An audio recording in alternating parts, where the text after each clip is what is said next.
Nakakaawa ang pondo ng gobyerno.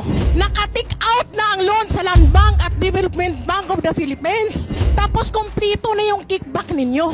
Walang tumutulong kung hindi kami magrarally, hindi kami magsisigaw, hindi kami pakikinggan kahit sa LGU. So sino pang kumakampi? Siguro isang Senator Raffy Tulfo na ang inaasahan namin na kaya nandito kami kasi gusto namin matuldukan itong PUV monetization program na to.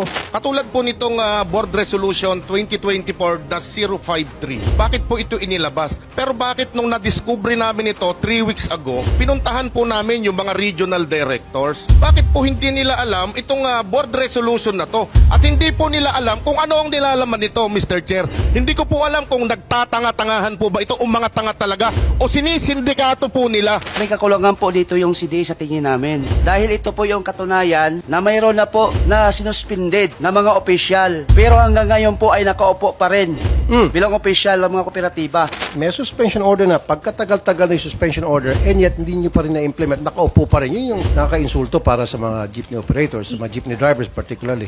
Yes sir, wala naman po kasi kaming police power. Who has the police power, ma'am? Bali ano po sir, by charge order para kaso na po sa court. O so, mahabang proseso pag korte. Actually sir, yes po. Then useless. Mag-issue ka ng suspension order, tapos tututol yung na-issue yung suspension order, then you go to court. When you go to court, mahabang proseso yan. Damn, abutin ng taon-taon. Tapos, habang nilitis yung kaso sa korte, adding insult to injury, nakaupo pa rin yung nasuspindido at titiba-tiba pa rin, ika nga. Yun po kasi yung process ng batas. Then there's a problem with the system. And how would you address that system na ngayon ay kine-question nga ng ilan? Sila sir, dahil sila yung aggrieved party, pwede kasi nilang ibigay yun sa police.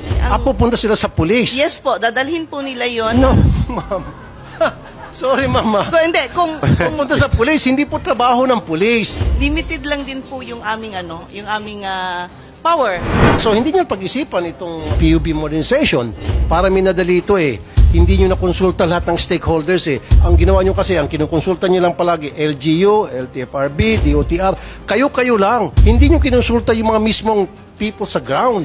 Ako po ay mag-high ng resolution para suspendin po itong PUB modernization program and susupport naman po ako ng mga kasama ko Senado, majority, and even the Senate President, then so be it. The Chair deems it proper to suspend this hearing and therefore I will file a resolution to suspend the modernization program.